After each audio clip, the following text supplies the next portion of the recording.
పిడుగులు వద్దిన సేతితోని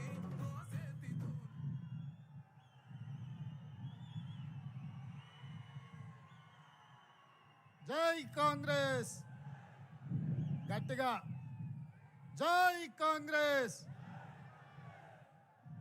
ధన్యవాదాలు మిత్రులారా.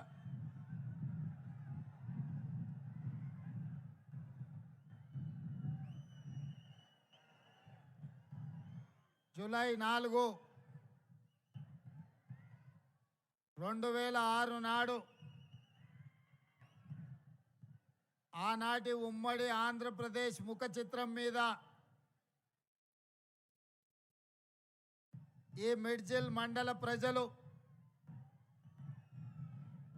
సువర్ణ అక్షరాలతో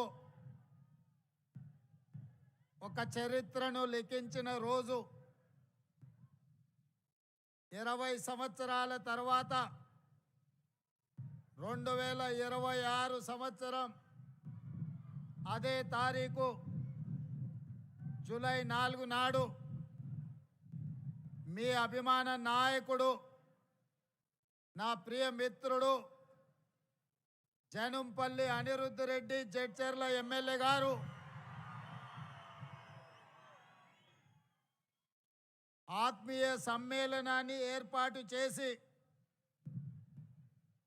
ఆనాడు మీరు నాటిన మొక్క ఈనాడు తెలంగాణ రాష్ట్రానికి వృక్షమై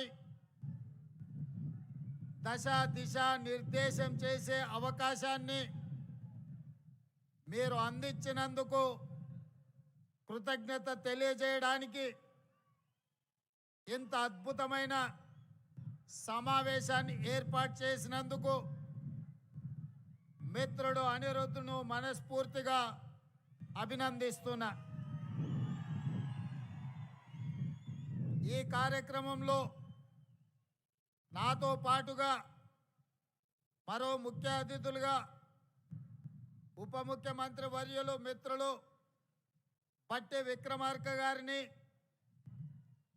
ఈ జిల్లా నుంచి ప్రాతినిధ్యం వహిస్తున్న సహచర మంత్రివర్గ సభ్యులు పెద్దలు జూపల్లి కృష్ణారావు గారిని, ఇదే జిల్లా నుంచి ప్రాతినిధ్యం వహిస్తున్న మరో సహచర మంత్రివర్గ సభ్యులు మిత్రులు వాకిటి శ్రీహరి గారిని, అదేవిధంగా మీ అభిమాన నాయకులు, ఈ ప్రాంతంలో శాసనసభ్యుడుగా పార్లమెంటు సభ్యుడిగా మల్లు అనంతరాములు గారి వారసుడుగా ఈనాడు పేదలకు సేవలు అందిస్తున్న నాగర్ కర్నూల్ పార్లమెంట్ సభ్యులు డాక్టర్ మల్లు రవి గారిని,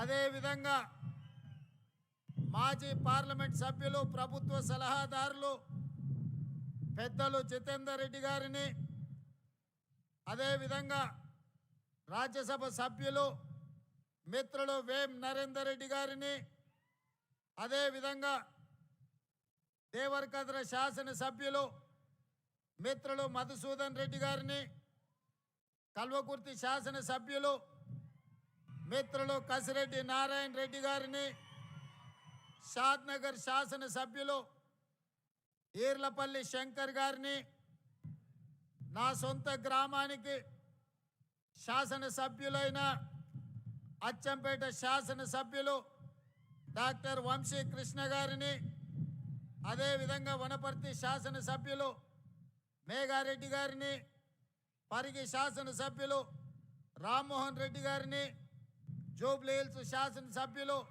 నవీన్ యాదవ్ గారిని,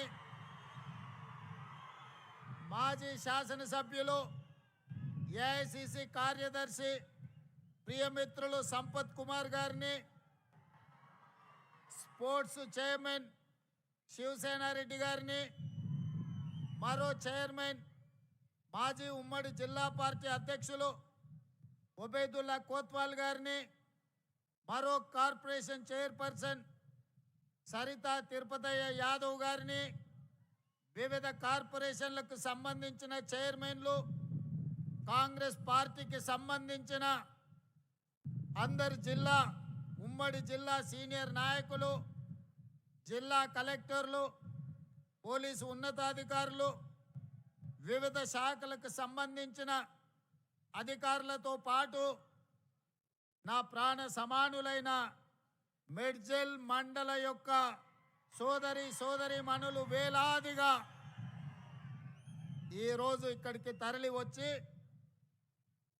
మా సోదరుడు, మా మిత్రుడు, మా సహచరుడు మాతో పాటు గ్రామాలు తిరిగి తండాలు పర్యటించి ఈ ప్రాంత సమస్యలు తెలిసిన మేము ఎప్పుడైనా అన్న అని పిలుచుకునే మా రేవంత్ అన్న వచ్చిండు కలవాల్సిందే అని చెప్పి నాడు వేలాదిగా మీరు వచ్చి ఒక పక్కన ఉరుములు ఉరిమిన, పిడుగులు పడిన, ఈ వాన తుఫాన్ అయినా కలిసి తీరవలసిందే, ఈ సమావేశాన్ని దిగ్విజయం చేయవలసిందే అని ఒక గుండె ధైర్యంతో మీరందరు ఇక్కడికి వచ్చినందుకు మనస్ఫూర్తిగా ధన్యవాదాలు, కృతజ్ఞతలు తెలియజేస్తున్నా. మిత్రులారా, మన ప్రాంతానికి ముఖ్యంగా ఈ మేడ్చల్ మండలం కల్వకుర్తి ప్రాంతానికి, అచ్చంపేట ప్రాంతానికి ఒకనాడు గొప్ప నాయకులు, ఈ జిల్లాకు ఒక గొప్ప నాయకత్వ బాధ్యతను నిర్వహించిన చరిత్ర ఉన్నది. నిజాం సర్కార్ నుండి స్వతంత్రం వచ్చిన తర్వాత హైదరాబాద్ రాష్ట్రానికి మొట్టమొదటి ముఖ్యమంత్రిగా మన జిల్లా బిడ్డ బూర్గుల రామకృష్ణారావు గారు మొదటి ముఖ్యమంత్రిగా మన జిల్లాకే అవకాశం వచ్చింది.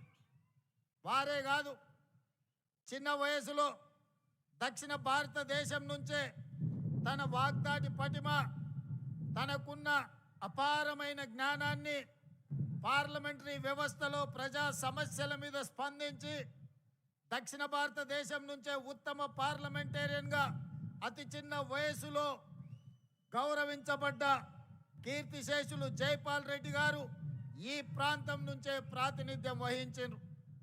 ఆ జైపాల్ రెడ్డి గారిని రాజకీయాల్లోకి రావాలి, శాసనసభ్యుడిగా, పార్లమెంట్ సభ్యుడిగా రాణించాలి, రాష్ట్ర కేంద్ర ప్రభుత్వాలలో ప్రతిపక్షంలో రాణించాలి అని ఆయనకు తోడుండి రాజకీయంగా జైపాల్ రెడ్డి గారి ఎదుగుదలను తన చేతుల మీదుగా నడిపించిన త్యాప గోపాల్ రెడ్డి గారు మన మండల వాసి, గుడియాన్పల్లి వాసి. వారు జన్మదినం మొన్ననే 100 సంవత్సరాలు పూర్తి చేసుకున్నాం. అదే కాదు, ఒక మహేంద్రనాథ్ ఈ ప్రాంతం నుంచి ఆదర్శంగా నిలబడ్డ గొప్ప నాయకుడు.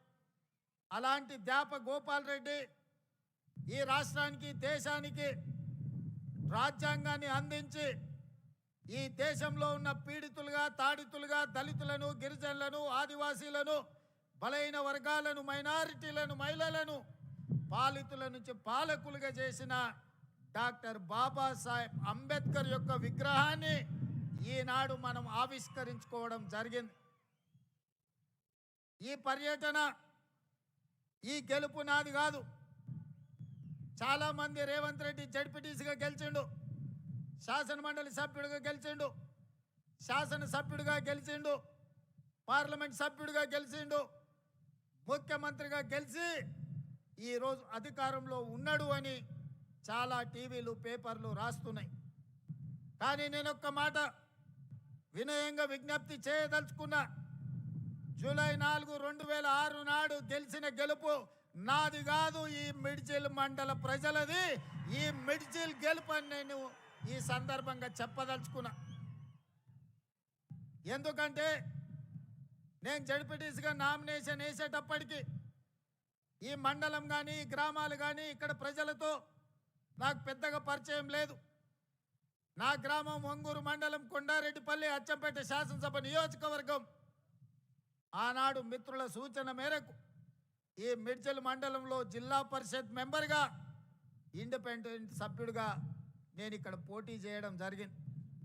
ఆనాడు కప్పు శాసర్ గుర్తు ఎన్నికల్లో కేటాయించింది.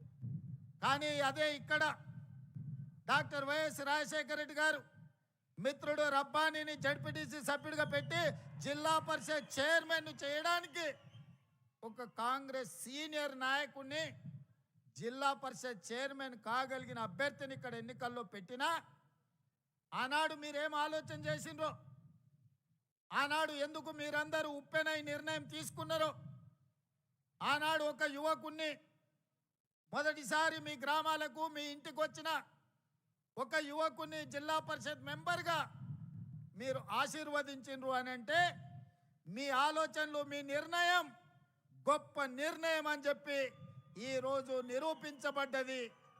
అందుకే ఆనాడు గెలుచుంటే మిత్రుడు రబ్బాని జిల్లా పరిషత్ చైర్పర్సన్ అయి ఉండేవాడని ఇంతకుముందు మా మిత్రుడు పట్టి విక్రమార్క గారు నాకు గుర్తు చేసింది. నేను ఉప ముఖ్యమంత్రి గారికి ఒక సూచన చేస్తున్నా. నా వల్ల ఎవరికైనా ఎంతో కొంత సాయం కావాలి, నా వల్ల ఊరుకు మండలానికి ప్రయోజనం చేకూరాలి, నా వల్ల ఎవరికి నష్టం కష్టం రాకూడదనేదే నా ఆలోచన, నా ఆశయం. అందుకే ఉప ముఖ్యమంత్రి గారికి, జడ్చర్ల శాసనసభ్యుడికి, పార్లమెంట్ సభ్యుడు మల్లు రవి గారికి ఒక విజ్ఞప్తి చేస్తున్నా. ఆనాడు నా మీద ఓడిన రబ్బానికి ఈనాటి ప్రభుత్వంలో ఒక మంచి బాధ్యత ఇవ్వండి.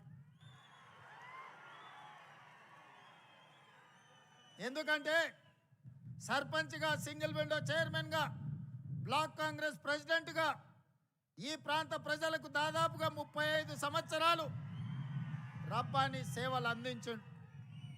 మరి ఆనాడు అనుకోని పరిస్థితుల్లో రబ్బాని గారు ఓటమి చెందిరు, నేను గెలిచిన. మరి ఈనాడు మీరు, నేను అతనికి అవకాశం ఇవ్వడానికి మన చేతిలో బాధ్యత ఉన్నది. అందుకే మీరు బాధ్యత తీసుకోవాల్సిందిగా మా ఉప ముఖ్యమంత్రి వర్యులు బట్టి విక్రమార్క గారికి నేను సూచన చేస్తున్నా. అదేవిధంగా మిత్రులారా, ఆనాడు జడ్పీటీసీగా నాతో పాటు పనిచేసిన ఎంపీటీసీలు, సర్పంచులు వాగులు దాటడానికి, వాగుల్లో ఇసుక దొంగలిస్తుంటే వాగులు దాటేటప్పుడు మనుషులు కొట్టుకుపోయి చచ్చిపోయినారు. చాలా గ్రామాలకు రోడ్లు లేవు, చాలా గ్రామాలలో అభివృద్ధి లేదు. ఆనాడు ఉమ్మడి మహబూబ్ నగర్ జిల్లాలో ఈ మిడ్చల్ మండలాన్ని, అదేవిధంగా గద్వాలు శాసనసభ నియోజకవర్గంలో గట్టు మండలాన్ని డార్క్ మండలాలుగా ప్రకటించారు. డార్క్ మండలాలంటే 360 డిగ్రీస్ వెనుకబడి విద్య కానీ, వైద్యం కానీ, తాగునీరు కానీ, సాగునీరు కానీ, విద్యుత్తు కానీ ఎలాంటి సౌకర్యాలు లేని అత్యంత వెనుకబడిన ప్రాంతాలను డార్క్ మండలాలుగా, భూమిలో ఉండే నీళ్లు కూడా అందుబాటులో లేని మండలాలను డార్క్ మండలాలుగా ప్రకటించారు. మరి అత్యంత వెనుకబడిన మండలమైన ప్రజలు చైతన్యంతో చీకటి మండలంగా పిలువబడే ఈ మండలం, ఆ చీకట్లో నుంచి ఒక వెలుగు రేఖ రావాలి, మా జీవితాలు, మా తలరాతలు మార్చాలి, మా మండలం బాగుపడాలి అని 2006లో తీసుకున్న నిర్ణయం ఈనాడు తెలంగాణ రాష్ట్ర ముఖ్యమంత్రిగా ఒక అవకాశం నాకు వచ్చింది. మరి మండలానికి కృతజ్ఞత చెల్లించాల్సిన బాధ్యత నా మీద లేదా? అందుకే సహచర మంత్రివర్గ సభ్యుల్ని అనుమతి తీసుకొని ఈ మండలంలో ప్రతి గ్రామానికి అభివృద్ధి చేరాలి. ఈ మండలంలో ఉండే ప్రతి వాడు, అరే మేము ఆ రోజు మా ఇంటికి వచ్చిన మా సోదరుడు, మా ఊరికి వచ్చిన మా బిడ్డ ఈరోజు తెలంగాణ రాష్ట్రంలో ప్రభుత్వాన్ని నడిపించే బాధ్యత నిర్వహిస్తున్నాడు, మాకు సహాయం అందుతుందని మన వైపు చూస్తున్నారు. అందుకే నిస్సహాయాలుగా ఈ మండలం నిలబడడానికి వీల్లేదు. ఈ మండలం అభివృద్ధి జరగాలి, ఈ మండలం ఈ జిల్లాకే ఆదర్శంగా నిలబడాలి. అందుకే ఉప ముఖ్యమంత్రి గారికి ప్రత్యేకంగా నేను విజ్ఞప్తి చేస్తున్నా, ఈ మండలాన్ని మీరు దత్తత తీసుకొని ఇక్కడ జరగాల్సిన అభివృద్ధి కార్యక్రమాలను మీరు నిరంతరం నా మిత్రుడిగా పర్యవేక్షించాల్సిన బాధ్యత మీరు తీసుకోండి అని చెప్పి నేను కోరుకుంటున్నా. ఇంతకంటే ఈ ప్రజలకు నేను చేయగలిగింది ఏమీ లేదు. నాకు బాధ్యత వచ్చి ఉండొచ్చు, నేను ఎమ్మెల్సీ అయి ఉండొచ్చు, 2 సార్లు ఎమ్మెల్యే అయి ఉండొచ్చు, ఒకసారి పార్లమెంట్ సభ్యుడు అయి ఉండొచ్చు, Congress party working president, Congress party president, ఈనాడు మీ అందరి సహకారంతో తెలంగాణ రాష్ట్ర ముఖ్యమంత్రిగా బాధ్యతలు నిర్వహిస్తున్నా. ఇంతకంటే ఈ రాష్ట్రంలో కాంగ్రెస్ పార్టీ దగ్గర, తెలంగాణ ప్రజల దగ్గర నాకు అవకాశం ఇవ్వడానికి నాతో పనులు చేయించడానికి వాళ్ళ దగ్గర ఇంకా ఏమీ లేదు ఇవ్వడానికి. వాళ్ళు ఉన్నదంతా సర్వం నాకు ఇచ్చిండ్రు. ఇవాళ నన్ను పెంచి పోషించిండ్రు.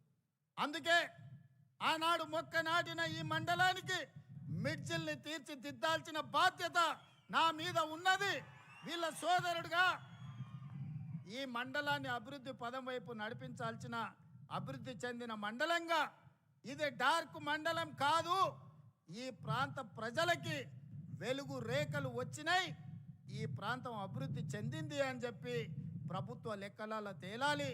దానికి మీ వంతు సహకారం కావాలి అని చెప్పి మిత్రుడు బట్టి విక్రమార్క గారికి నేను విజ్ఞప్తి చేస్తున్నా. మిత్రులారా, మీరు ఆలోచన చేయండి. ఎమ్మెల్సీగా, ఎమ్మెల్యేగా 2 సార్లు, పార్లమెంట్ సభ్యుడిగా ఈ 20 సంవత్సరాలు 2006 జూలై 4న మీరు బాధ్యత ఇస్తే 20 ఏళ్ళల్లో ఏ ఒక్క రోజు నేను సెలవు తీసుకోలే. నా స్వార్థ ప్రయోజనానికి నాకు ఇచ్చిన అవకాశాన్ని దుర్వినియోగం చేయలేదు. ఏది చేసినా ప్రతిపక్షంలో ఉంటే ప్రశ్నించే గొంతునై ప్రజా సమస్యల కోసం కొట్లాడిన, అధికారం వస్తే పరిపాలనలో సంక్షేమంతో పాటు అభివృద్ధితో పాటు దీర్ఘకాలికంగా సమాజాన్ని పట్టి పీడిస్తున్న సమస్యల్ని శాశ్వత పరిష్కారం చూపించే ప్రయత్నం చేసిన. ఆనాడు నాతో పనిచేసిన ఎంఆర్పిఎస్ మిత్రులు చాలా మంది ఉన్నారు. 40 సంవత్సరాల వర్గీకరణ రావణ కష్టాన్ని నాకు అవకాశం వచ్చిన వెంబడే ఈరోజు మాదిగ ఉపకులాల వర్గీకరణ చేయడం జరిగింది.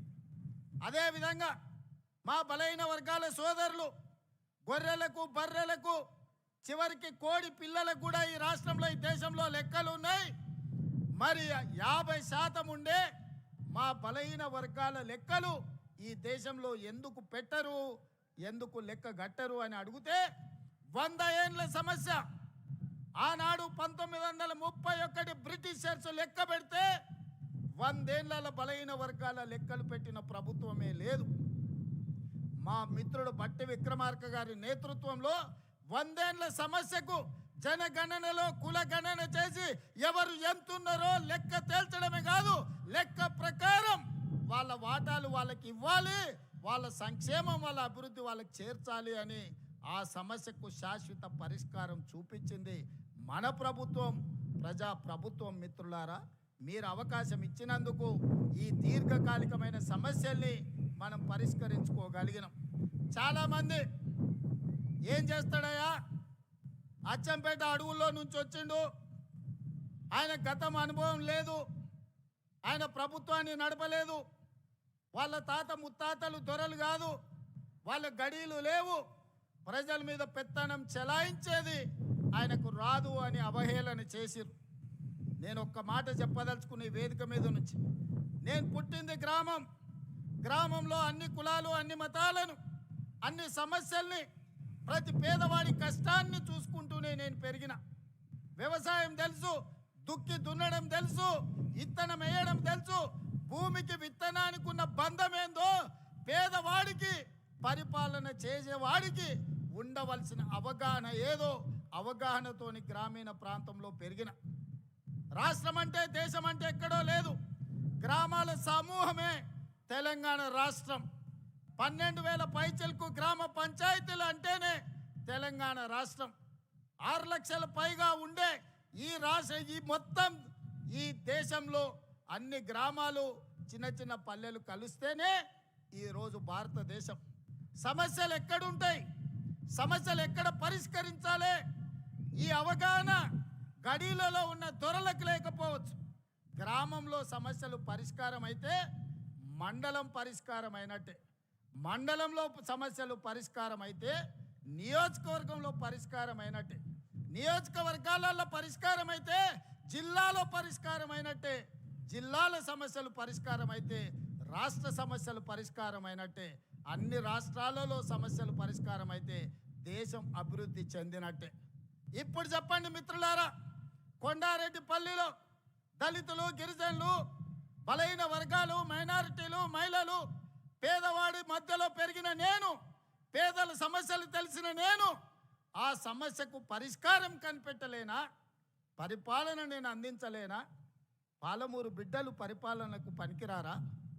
తట్ట పనికి మనమే కావాలి, పార పనికి మనమే కావాలి, పలుగు పనికి మనమే కావాలి, పార పనికి మనమే కావాలి, పరిపాలనకు మాత్రం పాలమూరు బిడ్డ వద్దనే దురహంకారాన్ని బొందబెట్టాల్సిన బాధ్యత ప్రతి పాలమూరు బిడ్డ మీద లేదా అని నేను ఈరోజు మీకు విజ్ఞప్తి చేయదలుచుకున్నా. మిత్రులారా, అహంకారానికి కూడా అత్తుంటుంది, అహంభావానికి కూడా ఒక అవకాశం ఉంటుంది. అహంకారం అహంభావం పెట్టేగిపోయి గద్దరన్నను గడిల ముందల 4 గంటలు ఎర్రటెండ కూర్చోబెట్టినోని ఇవాళ మనం క్షమించాలనా? ఇవాళ ఒక్కసారి ఆలోచన చెయ్యండి. యుద్ధ నౌకై పేదల గలమై తెలంగాణ రాష్ట్ర సాధనలో సమిదైన గద్దరన్న కలవడానికి వస్తే నీ గడి ముందల 4 గంటలు ఎర్రటెండకు నిలబెట్టినావు కదా, నీకు ఉరి శిక్ష వేసిన తక్కువ నాన్నే నీడున్న సోదరులు నేను అడగదలుచుకున్నా. ఇవాళ నేను మిమ్మల్ని అడుగుతున్నా, ఈ ప్రభుత్వంలో అడిగిన వాళ్లకు రేషన్ కార్డు ఇచ్చిన మాట వాస్తవం కాదా? రేషన్ కార్డు ఉన్న ప్రతి వాడికి సన్న బియ్యం ఇచ్చిన మాట వాస్తవం కాదా? ఆనాడు 4.5 లక్షల ఇందిరమ్మ ఇల్లు నియోజకవర్గానికి 3,500 ఇండ్లు ఇచ్చిన మాట వాస్తవం కాదా? ఇవాళ అదనంగా మళ్ళీ 2,000 ఇండ్లు మంజూరు చేసిన మాట వాస్తవం కాదా ప్రతి నియోజకవర్గానికి? అదేవిధంగా 200 యూనిట్లు ఉచిత కరెంటు, ఆడబిడ్డల ఆర్టీసీలో ఉచిత ప్రయాణం, 21,000 కోట్ల రూపాయల రైతు రుణమాఫీ, 36,000 కోట్ల రూపాయల రైతు భరోసా, 80,000 కోట్ల రూపాయలు ఒడ్లు కొనడానికి నిధులు ఖర్చు పెట్టి ఉచిత విద్యుత్తు కోసం 30,000 కోట్ల రూపాయలు వ్యవసాయానికి బట్టి గారు ఖర్చు పెట్టిన మాట వాస్తవం కాదా? 1,76,000 కోట్ల రూపాయలు ఈ చివరి ఇప్పుడు వేసే రైతు భరోసాతోని ఈ 30 నెలల్లో మా ప్రభుత్వం ఖర్చు పెట్టింది. సరాసరిన 5,600 కోట్లు ప్రతి నెల మేము ఖర్చు పెడితే 10 ఏళ్లలో మీరు ఖర్చు పెట్టింది ఏందో లెక్కలు తేల్చండి. మొన్నటికి మొన్న మా జూపల్లి గారు సవాలు విసిరిండ్రు. 70,000 కోట్ల రూపాయల అప్పున్న రాష్ట్రాన్ని మిగులు బడ్జెట్ 16,000 కోట్ల రూపాయలతో మీకు అప్పచెప్తే 8,21,000 కోట్ల రూపాయల అప్పులు చేసిరు. 20 లక్షల కోట్ల రూపాయల బడ్జెట్ మీ చేతులకు వచ్చింది. నేను అడుగుతున్న చంద్రశేఖర్ రావు గారిని, సంవత్సరానికి 2 లక్షల డబుల్ బెడ్రూమ్ ఇల్లు కట్టినా 10 ఏళ్లలో 20 లక్షల పేదలకు ఇల్లు కట్టించేవాళ్ళు. నేను ఇక్కడికి వచ్చిన మా అక్కల్ని మా సోదరుని అడుగుతున్నా, మీ ఊర్లలో కేసీఆర్ ఎవరికైనా డబుల్ బెడ్రూమ్ ఇల్లు ఇచ్చిండా? ఇచ్చిండా? దళితులకు 3 ఎకరాల భూమి ఇచ్చిండా? ఇంటికో ఉద్యోగం ఇచ్చిండా? 1 ఎకరాలకు నీళ్లు వారిచ్చిండా? 1,00,000 కోట్లు పెట్టి కట్టిన కాళేశ్వరం 3 ఏళ్లలో కూలేశ్వరం అయ్యింది. 1,00,000 కోట్లు గోదావరి పాలైనాయి. ఇది కేసీఆర్ పరిపాలన. ఇవాళ వాళ్ళ కొడుకు వాళ్ళ అల్లుడు గల్లీ గల్లీ తిరుగుతున్నారు, గద్దల్లాక ఊరు మీద తిరుగుతున్నారు. రావాలి రావాలి అని. ఎవరయ్యా రావాలి అని నేను అడిగిన. అంటే పాపాల భైరవుడు ఫామ్ హౌస్లో బంధించిన పాపాల భైరవుడు మళ్ళా బయటికి రావాలని. తెలంగాణ ఉద్యమంలో అప్పులను తప్పులను అబద్ధాలను తెలంగాణ రాష్ట్రం కోసం ప్రజలు మన్నించారు. తెలంగాణ రాష్ట్రం వచ్చినాక 10 ఏళ్ళు అధికారం ఇచ్చిండ్రు. 10 ఏళ్లల్లో ఆయన చేసింది ఇసుక దోపిడీకి అడ్డం పడ్డ నేరెళ్ళ దళితులను లారీలెక్కి తొక్కిచ్చిండు. పండించిన పంటకు గిట్టుబాటు ధర అడిగితే ఖమ్మం జిల్లాలో గిరిజనులకు బేడీలేసి జైల్లోకి తీసుకెళ్ళాడు. ప్రశ్నాపత్రాలు ప్రభుత్వ ఉద్యోగాల కోసమే ఉద్యమం జరిగితే గ్రూప్ 1 పబ్లిక్ సర్వీస్ కమిషన్ లక్షలాది రూపాయలతోని 100 కోట్లు కొల్లగొట్టి ప్రశ్నాపత్రాలు పల్లి బఠానీలలాగా అమ్ముకున్నారు. ఇల్లు ఇయ్యలే, పెన్షన్ ఇయ్యలే, నిధులు ఇయ్యలే, నీళ్ళు ఇయ్యలే, నిరుద్యోగ యువకులకు ఉద్యోగాలు ఇవ్వలే. మరి ఎందుకయ్యా వీళ్ళు ఇంతగానం రావాలి రావాలి అంటుర్రు? ఒక్కసారి మా సోదరులను ఆలోచన చేయమని అడుగుతున్నా. ఎందుకంటే అల్లుని మంత్రి చేసిండు, కొడుకుని మంత్రి చేసిండు, బిడ్డని ఎంపీని చేసిండు, ఓడితే ఎమ్మెల్సీ చేసిండు. ఆయన సడ్డకుని కొడుకు మందులు అందిస్తాడని రాజ్యసభ చేసిండు. వాళ్ళ చుట్టాలను దయాకర్రావును, వినోదరావును, కృష్ణారావును కావాల్సిన వాళ్ళందరినీ మంత్రులను చేసిండు. ఓడిపోతే ప్రభుత్వ సలహాదారులను చేసిరు. అందుకే వాళ్ళు తాపత్రపడుతురా, గుండెలు బాదుకుంటురు, రావాలి రావాలి మా పాపాల భైరవుడు రావాలి అని. ఆ పాపాల భైరవుడు నీకు టీవీ ఇచ్చిండు చూపించుకోవడానికి, రాసుకోవడానికి పేపర్ ఇచ్చిండు, అబద్ధాలు చెప్పడానికి వినడానికి భజన పరులను ఇచ్చిండు. అందుకోసం వాళ్ళు రావాలంటారు.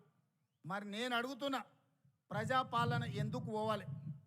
మా యువకులకు నేను సూచన చేస్తున్నా, పెళ్ళికి పోయినా, సావుకు పోయినా, దావత్కు పోయినా, బీర్ షాప్కి పోయినా, బార్ షాప్కి పోయినా, కళ్ళు దుకాణానికి పోయినా, ఏడికి పోయినా చర్చ పెట్టుర్రి. ఈ ప్రజాపాలన పోవాలి ఎందుకు? ఫామ్ హౌస్లో బందీ అయిన పాపాల భైరవుడు రావాలి ఎందుకు అని చర్చ పెట్టుర్రి. ప్రజాపాలన ఎందుకు పోవాలి? రేషన్ కార్డు ఇచ్చినందుకు పోవాలనా? సన్నబియ్యం పెట్టినందుకు పోవాలనా? ఇందిరమ్మ ఇల్లు ఇచ్చినందుకు పోవాలనా? ఉచిత కరెంట్ ఇచ్చినందుకు పోవాలనా?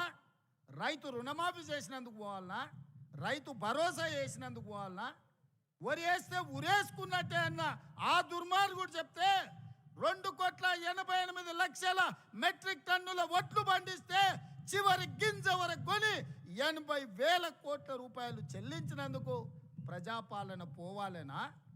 డ్రగ్స్ అమ్మేటోళ్ళను, గంజాయి అమ్మేటోళ్ళను బొక్కల పెట్టి మక్కలు ఇరగొట్టినందుకు ప్రజాపాలన పోవాలనా?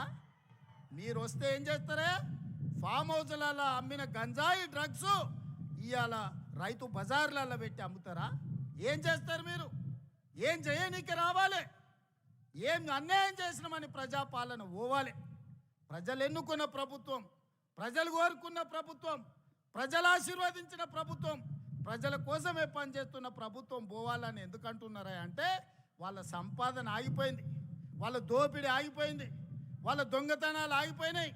వాళ్ళతో పాటు దోపిడీ చేసిన అధికారులను నిన్న మొన్న ఒక్కనొక్కరిని చూస్తే 100, 200, 300 కోట్ల రూపాయలు సంపాదించిన వాళ్ళు ఇవాళ ఏసీ బోలకు పట్టుబడుతురు. ఎక్కడదా ఈ సొమ్ము? ప్రజలను దోసుకున్నది కాదా? గజ్వేల్ ఎర్రవల్లిలో 1000 ఎకరాల ఫామ్ హౌస్ ఎక్కడి నుంచి వచ్చింది? నీ తాతలు ముత్తాతలు ఇచ్చిందా? 4 కోట్ల తెలంగాణ ప్రజలని దోసుకున్నదా? నీ కొడుకు జన్వాడల 100 ఎకరాల ఫామ్ హౌస్ వచ్చింది. నీ అల్లుడు హరీష్ రావుకు 50 ఎకరాలు మోయినాబాద్ల ఫామ్ హౌస్ వచ్చింది. నీ బిడ్డ కల్వకుంట్ల కవితకు శంకర్పల్లిల 25 ఎకరాల ఫామ్ హౌస్ వచ్చింది. నీ సడ్డకుని కొడుకు సంతోష్రావు లెక్కలైతే ఇక చెప్పేటట్టనే లేదు. ఎక్కడికెళ్ళి వచ్చినాయి 10 ఏళ్ళ? ఎక్కడివి ఆస్తులు? ఏడ సంపాదించారు? ఏం వ్యాపారం చేసిర్రు? ఎక్కడి నుంచి వచ్చిన ఈ సంపద, ఈ వజ్ర వైదూర్యాలు, ఈ బెంజు కార్లు ఎక్కడి నుంచి వచ్చినాయి? తెలంగాణ అప్పుల పాలైంది, రైతులు ఆత్మహత్యలు చేసుకుంటున్నారు, నిరుద్యోగ యువకులకు ఉద్యోగాలు రాలేదు. మా ఆడబిడ్డలు బతుకమ్మ చీరలు ఇస్తే కూడా అందులో కమిషన్లు కొడితే ఆ చీరలు తీసుకుపోయి పొలాల కాడ పిట్టలను బెదిరియనికే కట్టే పరిస్థితి. దుర్మార్గుడా, నీచుడా, బతుకమ్మ చీరలు ఆడబిడ్డలకి ఇచ్చే చీరలు కూడా వదలలేదు నీ దోపిడీకి. అందుకోసం నువ్వు రావాలనా? నువ్వు రాష్ట్రాన్ని 8,21,000 కోట్ల రూపాయల అప్పుల పాలు చేసినావు కదా. మరి మీరు 1,00,000 కోట్ల అధిపతులు ఎట్లయిరో లెక్క చెప్పమని నేను అడుగుతున్నా. అడగమని మా సోదరులను అడుగుతున్నా. మా జంజీ పిల్లల్ని నేను చెప్తున్నా, మీరు ఆలోచన చేయండి. 10 ఏళ్ళల్లో 1,00,000 కోట్లు కేసీఆర్ ఎట్లా సంపాదించిండు? 8,21,000 కోట్లు తెలంగాణకు అప్పులు ఎట్లా మిగిలినాయి? ఆస్తులు ఐశ్వర్యాలు కేసీఆర్కి ఎట్లొచ్చినాయి? అప్పులు తప్పులు మనకెట్లొచ్చినాయి? ఒక్కసారి ఆలోచన చేయండి. ఈ అప్పులు తప్పులు చేసినాడు మళ్ళీ వస్తే ఇంత ఉందే మా అనిరుద్ధ్ చెప్పాడు. ఎందుకయ్యా వాడు వచ్చేది? నేను నా భార్య మాట్లాడుకుంటూ వింటాడా? వాడు అసలు మనిషా పశువు అని అడుగుతాడు. మా అమ్మ మా కోడలతోనో లేకపోతే మాతోనే మాట్లాడుకుంటే గాజోలి కూడా వింటాడా అనే గింతకంటే దుర్మార్గుడు ఎవడని ఉంటాడా అని మా ఎమ్మెల్యే అడుగుతున్నాడు. నేను అడగదలుచుకున్నా. రాజకీయ నాయకుల మాటలు విన్నాడంటే అర్థం ఉంది, అధికారుల మాటలు విన్నాడంటే వానికి అక్కడికి వచ్చిందేమో అనుకున్నాం. ఆడబిడ్డల మాటలు వినేటోడు వాడు అసలు మనిషేనా? ఒక్కసారి ఆలోచన చేయండి. ఒక్కసారి ఆలోచన చేయమని మా అక్కల్ని అడుగుతున్నా. ఇవాళ మా ఇందిరమ్మ చీరలు ఇస్తే పండుగ పూట నాడు చీర పెడితే మా తమ్ముడు సారె పెట్టిండని మా అక్కలందరూ కట్టుకొని ఆశీర్వాదానికి వచ్చారు. మా అక్కల్ని అడుగుతున్నా, మీ ఇంటాయనతో మీరు మాట్లాడుకుంటే ఎవడన్నా మీ ఫోన్ వింటే ఎంత బాధ అవుతుందో ఒక్కసారి ఆలోచన చేయరు. ఇవాళ మన ఫోన్లీననికి రావాలనా? ఎందుకు రావాలి? ఆయన ఉద్యోగం ఇచ్చిర్రు కదా ఎమ్మెల్యేగా, అసెంబ్లీకి మాత్రం రాడంట, ప్రజల తరఫున మాట్లాడాడంట, ప్రజా సమస్యల గురించి ప్రస్తావించాడంట. అధికారంలోకి వస్తే మాత్రం దోసుకోవడానికి వస్తాడంట, దొంగతనం చేయడానికి వస్తాడంట. అందుకే నేను మొన్న చెప్పినా ఇవాళ చెప్తున్నా, అరుంధతి సినిమాలో పశుపతిని ఎట్లయితే బూత్ బంగళాలో బంధించిన గొలుసులు పెట్టి ఈ పాపాల బైరోడుని ఫామ్ హౌస్లో 4 కోట్ల తెలంగాణ ప్రజలు గొలుసులేసి కట్టేసిండ్రు. అక్కడే కుంగి కృషించి పోవాలి తప్ప అధికారం అనేది మీకు కలలో మాట. ఏదైనా ఉందంటే అది మీకు గతమే, ఇక మీకు భవిష్యత్తు లేదు. మీ భవిష్యత్తు శాశ్వతంగా ముగింపు పలికినరు తెలంగాణ ప్రజలు. అందుకే మిత్రులారా, చివరగా మా మిర్చిల్ మిత్రులకు ఒక్క మాట చెప్పదలుచుకున్నా, నేను ఏమిచ్చినా చివరికి నా ప్రాణం ఇచ్చినా కూడా తక్కువనే. మిర్చిల్ మండలానికి నిధులు పెద్ద విషయం కాదు. ఇవాళ నాకు దక్కిన గౌరవం ఈ మండలం, ఈ జిల్లా, ఈ రాష్ట్రం, ఈ దేశంలోనే కాదు ప్రపంచంలో. ఇవాళ మెస్సీతో ఫుట్బాల్ ఆడినా, ప్రపంచంలో మన గలం వినిపించినా, ఆనాడు మీరు నాటిన మొక్కనే ఈనాడు పెద్దదై ఈరోజు బాధ్యత నిర్వహిస్తున్నది. ఈ బాధ్యతను కొనసాగించడానికి నిండు మనసుతో మీరు ఆశీర్వదించండి. నేను చేయాల్సిన పనులు ఉన్నాయి. ఈ వలసల జిల్లాను ఈరోజు అభివృద్ధి పథం వైపు నడిపించాల్సిన బాధ్యత నా మీద ఉన్నది. చేయాల్సిన పనులు మిగిలి ఉన్నాయి. ఆనాడు పండిత్ జవహర్లాల్ నెహ్రూ గారు ఏదైతే ప్రాధాన్యత పెట్టుకున్నాడో ఎడ్యుకేషన్ అండ్ ఇరిగేషన్, ఈ జిల్లాలో ప్రతి ఎకరాకు నీళ్ళు ఇచ్చే వరకు, ఈ జిల్లాలో ఉండే ప్రతి పేదవాడికి విద్యను అందించి ఉద్యోగ ఉపాధి అందించే వరకు నేను మీకు సేవ చేస్తూనే ఉంటా. ఆనాడు 94 నుంచి 2004 వరకు 2 సార్లు తెలుగుదేశం అధికారం ఉంది. 2004 నుంచి 2014 వరకు doctor YS Rajasekhar Reddy Congress party అధికారంలో ఉండే. 2014 నుంచి 2024 వరకు బీఆర్ఎస్ అధికారంలో ఉన్నది. ఇవాళ చెప్తున్నా, నా ఆత్మ బంధువులైన మిర్చిల ప్రజల మధ్య నుంచి రాబోయే 2024 నుంచి 2034 వరకు ప్రజాపాలన ఉంటుంది.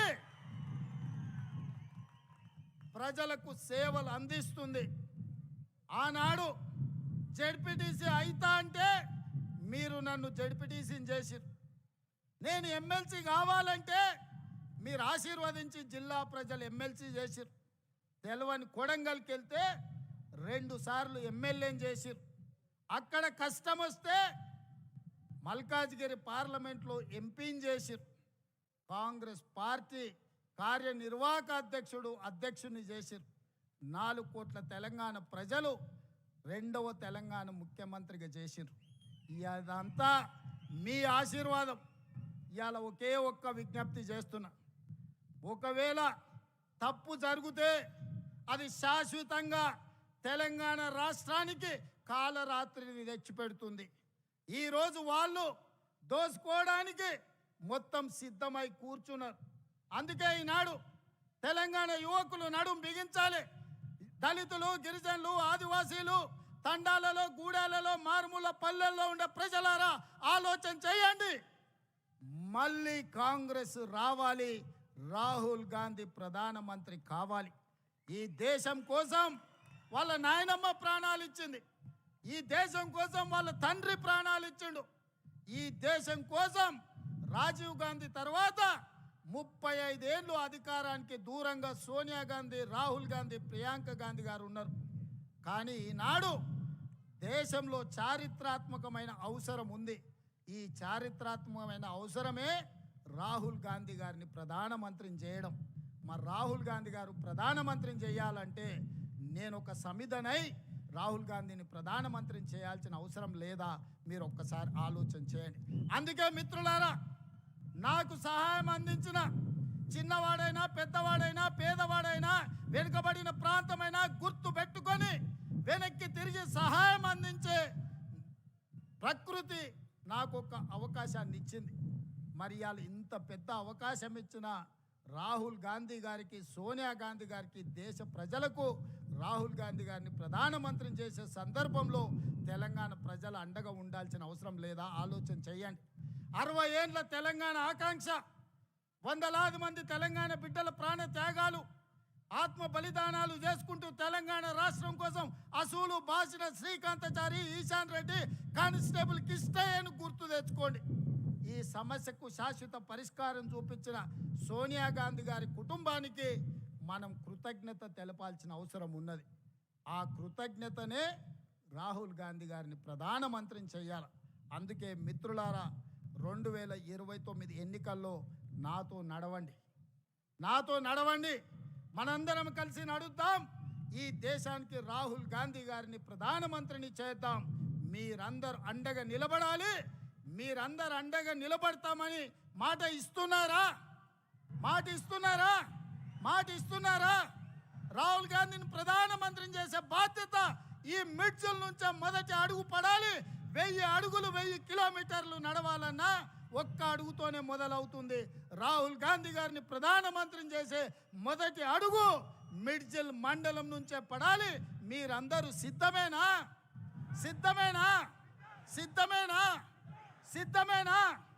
వేదిక మీద ఉన్న మా సోదరులు సిద్ధమైతే అందరూ లేచి నిలబడి పిడికిలు ఎత్తండి. జై కాంగ్రెస్, జై కాంగ్రెస్, జై సోనియమ్మ, జై సోనియమ్మ. ధన్యవాదాలు మిత్రులారా.